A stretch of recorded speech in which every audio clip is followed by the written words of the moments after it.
Yo, what is going on, guys? It's Lady Yo. Welcome to So Serious Gaming, and today I'm going to show you my routine for the dance contest that I'm attending next week. Nah, I'm playing.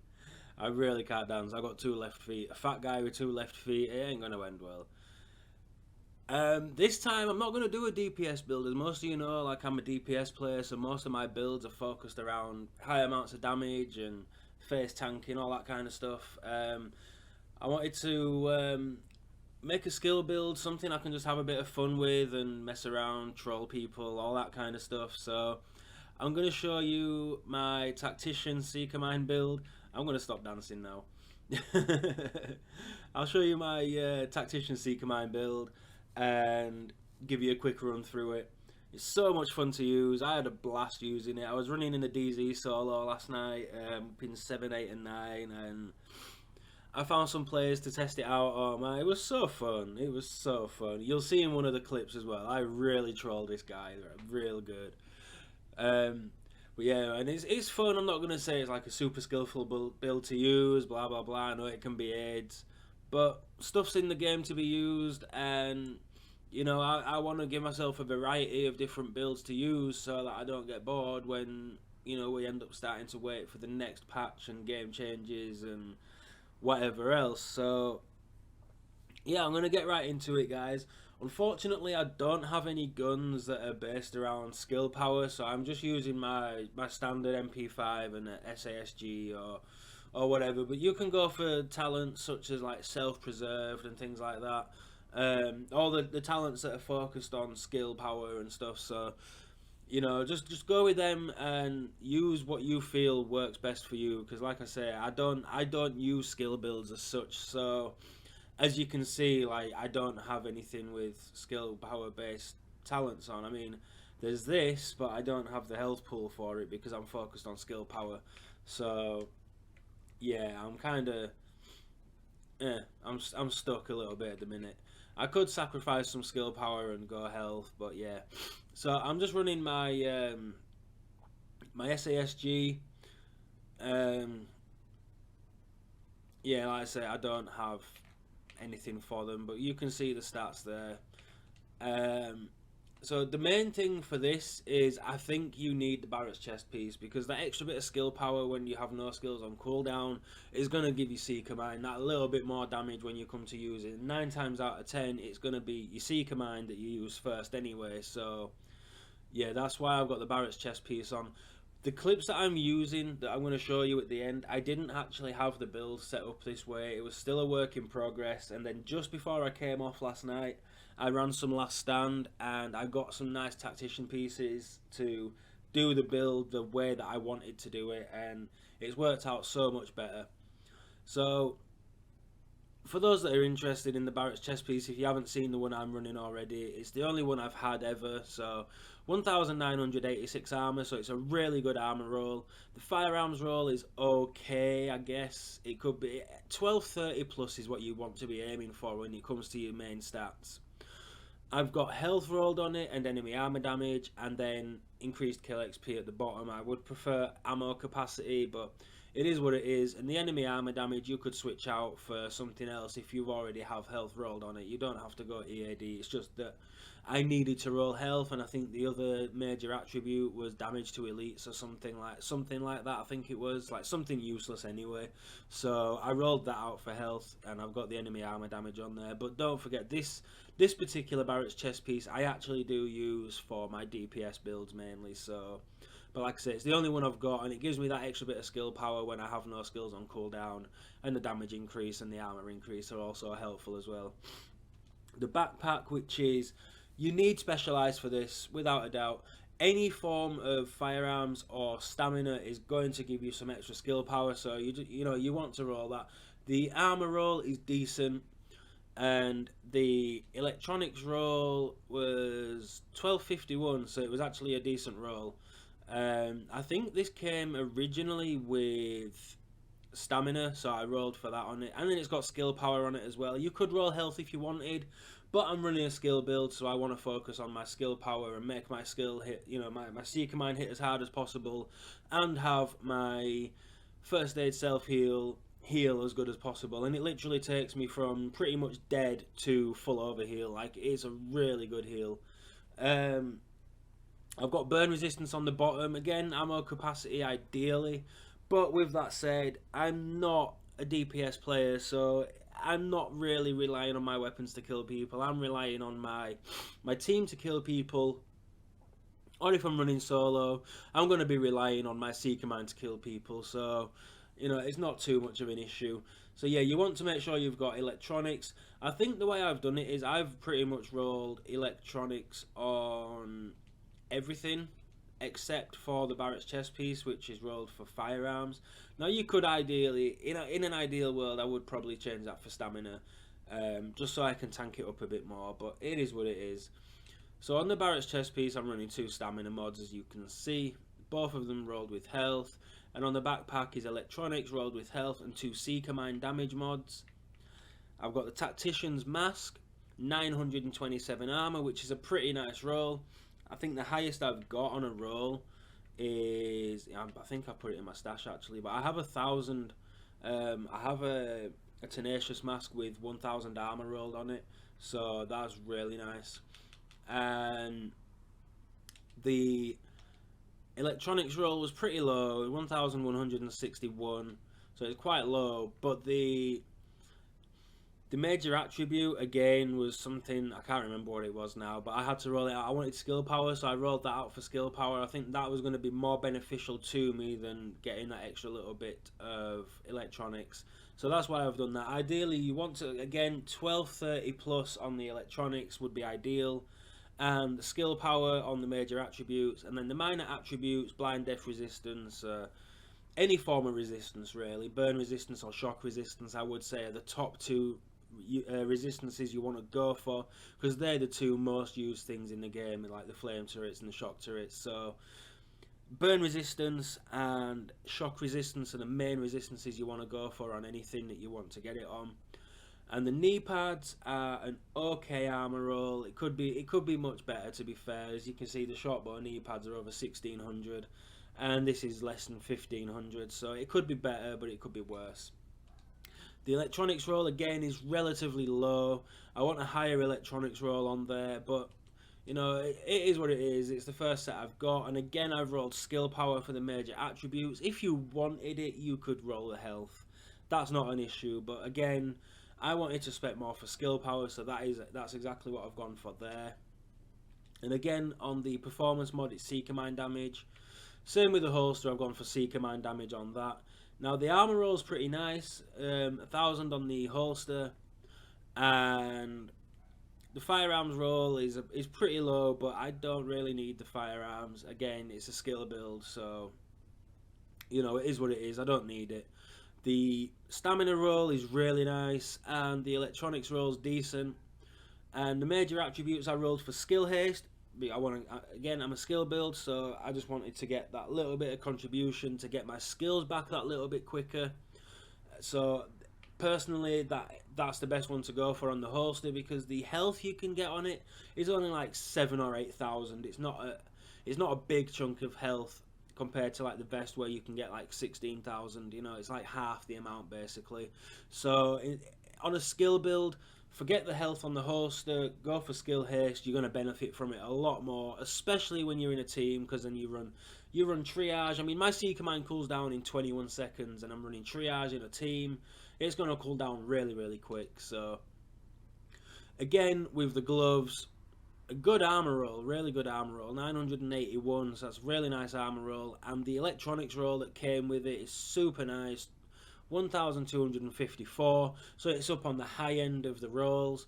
And SMG damage, crit chance, and enemy armor damage. The crit chance was originally pistol damage, that's why I rolled that instead of the enemy armor damage.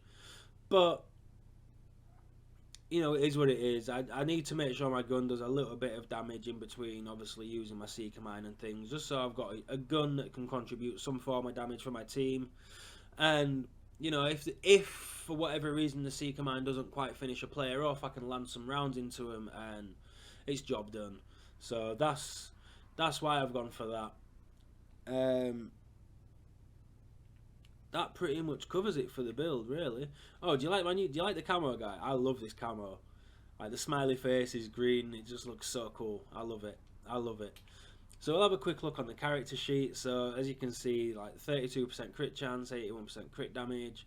But it's not about the guns. It's like, again, this is a skill build, so there we go. Look, 22% skill haste. That's pretty nice. You know, it could be higher. It could be a lot worse though. But 22% skill haste, I'm happy with that. I'm getting my heals back pretty quick, and I'm getting my Seeker Mine back pretty quick. So you know, about there, and I say you're good. Toughness is 282,035. My max health pool is 192k 916 with 7,554 armor, which mitigates 31.6% weapon damage. So ideally, I would want some pieces with higher armor on there and things like that. So you know, there is changes to be made and there is improvements to be made, but it's a good baseline, and the skill power number is about what you want to be aiming for. Around 330 to 350k skill power is about what you need, because any damage you deal with your gun is going to stack. Every bullet your group hit enemies with adds 0.2% skill power to you for a maximum of 30% bonus. Bonus is consumed on skill use.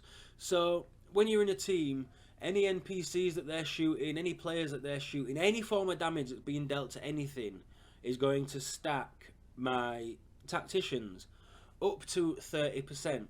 So that's going to take me way over 400k skill power easily, which is going to make my Seeker Mine hit stupidly hard. So on the overdose, as you can see, the self heal I get is nearly 300,000. It's a fucking ridiculous self-heal. And my teammates are getting 165.6 thousand, so they're getting a really nice heal off that. I could run booster shot and give us both 176k, but we already have people on the team running booster shot, so I've not really felt the need to use it. I'll use the overheal, and then my teammates can get as much health as possible back then. And the Airburst Seeker Mine is the one you want to be using.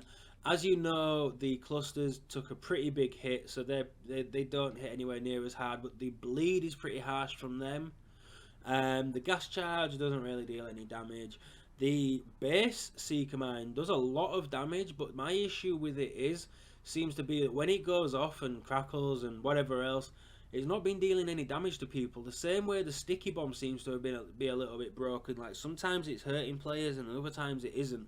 I don't know what the deal is there, but it hasn't been working. So for me, it's all about the Airburst Seeker Mine if you're going to use any Seeker Mine whatsoever.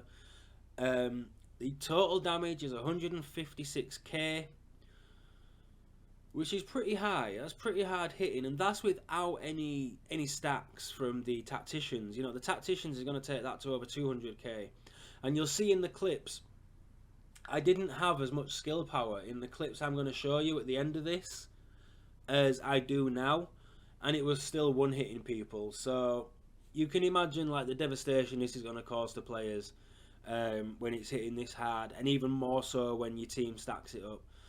It's just so cool. And as you can see, look, the cooldown 19.9 seconds. That's without triage, and I'm also using Strike Back, which reach low health to reduce active skill cooldowns by 20%. That's huge. That is seriously huge. In a squad, you want to run triage. So if you combine the fast cooldown with triage, and then that when you get into low health, you're gonna get your skills back super quick.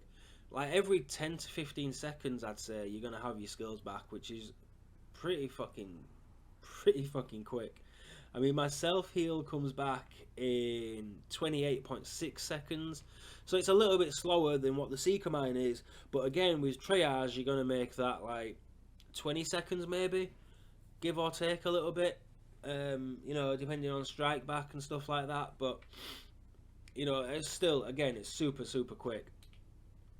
So with this, I would say, I mean, I was running a different build. I was running Last Stand. That's why these are set up like this. But yeah, with the flame, with the airburst, you want to run wildfire. Applying burn to any target triggers a 30% chance per each target in a 10-meter radius. So anybody within a 10-meter radius, each individual player has a 30% chance that they will be set on fire if somebody else gets set on fire. And if you've got a gun with intense on there as well, that's, you know, it's just some extra crowd control. And if you've got somebody like we have a guy that runs a sentry build with the urban MDR, when a person's under status effect, he gets an 18% damage boost on his MDR, and he's already pushing like over 7k firearms, so he hits hard as hell with it, and he's got his sentry stack on top of that. And then, you know, anything that sets somebody on fire is going to give him even more damage, so he's just going to hit real hard with that.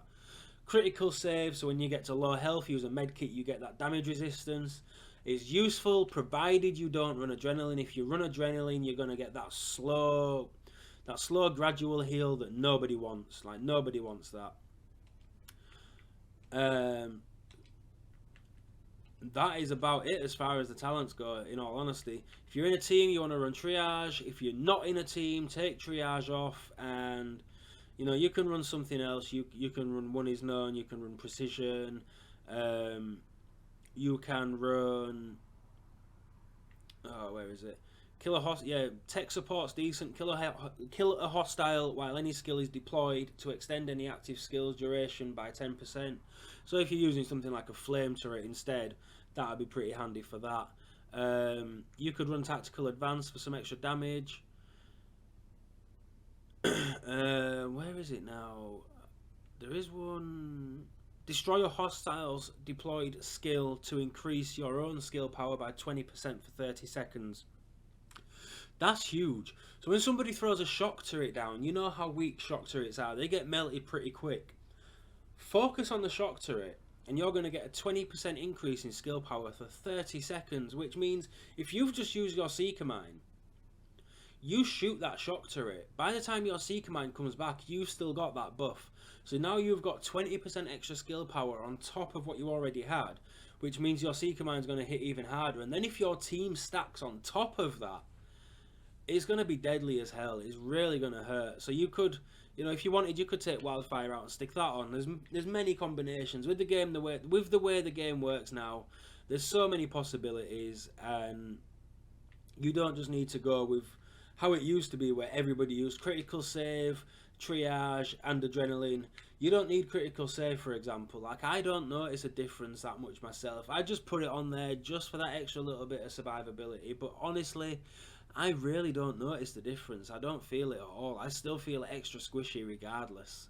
So it's up to you if you want to use that. That's about it, guys, as far as the build goes. I'm going to put some gameplay up, let you guys just watch a couple of clips, see the build in action. Again, these clips were taken when the build wasn't as good as what it is now. So it puts it into perspective, like the fact that it still was one-hitting people with lower skill power than I have now gives you an idea as to what the build is going to be capable of with the current stats. So yeah, I hope you enjoyed the video, guys. I hope this has been helpful for you. If it has, don't forget to smash that thumbs up button. It really helps me a lot, and it does mean a lot to me. Drop your comments below, guys. Let me know what you think. Let me know any Tacticians builds you're using. And if you're new to the channel and you want to see more of this kind of thing, you want to see some gameplays, all that stuff, make sure you subscribe. I've got a Last Stand gameplay coming up soon. Last Stand's been a weird one for me. It seems that every time I get in a game, the other team just doesn't seem to be pushing the objectives, and I just end up with really slow, boring games. But last night we had a good game, and I'm going to post that up. It's not a super high kill game, but there was plenty of action in it still, and I actually had fun with it for a change. So I'll post that up probably tomorrow, because I want to get this video up today. So yeah, enjoy the gameplay that I'm about to put up now, guys. Don't forget to like, comment, subscribe. It really does mean the world to me. Thank you for watching, guys. Have a great day. I'll see you in another video, and peace out.